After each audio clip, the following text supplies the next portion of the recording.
coming at the taxpayer's dime, and I'm wondering if that's fair or right. Well, you know, I mean, like you, I think that's a legitimate concern. I mean, why do you want to keep building in an area that's so dangerous? But people have sentimental attachments. People have economic attachments. You know, the tax revenue from vacation homes in the area that you're talking about accounts for 1/2 of the town's budget.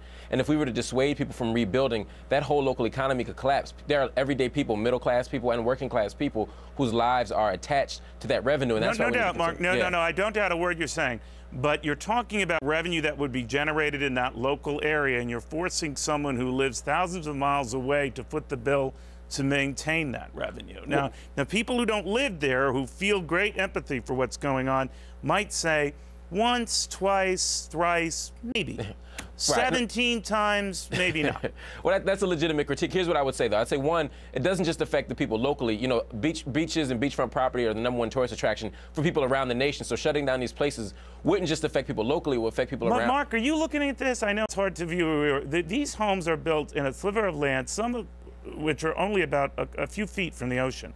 Now, any logical builder, I wasn't even good at Lego blocks, but I'll tell you something. That looks weird, right? Well, I wouldn't do it either. I would not commit a great deal of money to back up a housing project in a hurricane zone in a sliver of land slightly bigger than my front yard. I wouldn't either, Neil, but I think there are legitimate reasons for doing so. And what we can do is we can name me one legitimate reason for building on a sliver of land that seems to be a prime target again and again for getting destroyed. What I'm saying is there are legitimate reasons for rebuilding. I'm not saying I would pick up from here in Philadelphia and go there and build on a sliver of land. What I'm saying, though, is people have investments there. They have economic investments, emotional investments, social ties there. I understand why they want to do it, but what we can do is up the stakes. We can force them to raise the elevation standards. We can pull them back from the shore. We're not, right? So we're not doing that. So I would tell the people who are a foot away from the ocean, you know what, make it 2 feet. Move back. That's what I'm saying. But we're not, Mark. We're not. And we're pouring good money after bad without upgrading the building qualifications and how far you can build from these hurricane-prone areas. And this is the point I think we're actually agreeing on for once, is that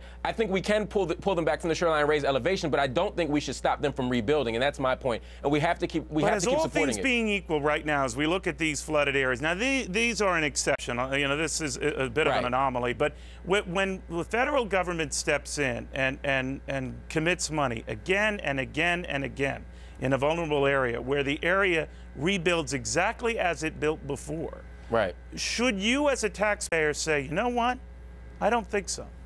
Again, on the list of things that the government spends wastefully on, this would not make the top 10 for me. The amount of money we've lost on... Well, just because this is less waste than other programs you consider waste doesn't mean we watch what we're spending. Right? No. Yeah, totally true. But what I'm saying is that I think there are legitimate reasons for doing this. There are other practices that I think are less legitimate and more wasteful that we could focus on rather than the working class Americans who are trying to rebuild their businesses, sustain some sense of community in these places. Pull them back from the shoreline, raise the elevation, but don't stop them from rebuilding. We can, and also, again, like you said, this is anomalous. People don't usually get hit by 2 hurricanes 2 years in a row. This is not a common circumstance. And so I think we're flaring a little bit more than we normally would. Okay. Yeah.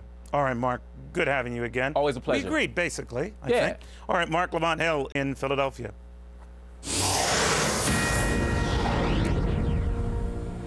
Alrighty, a Fox News alert for you. You're looking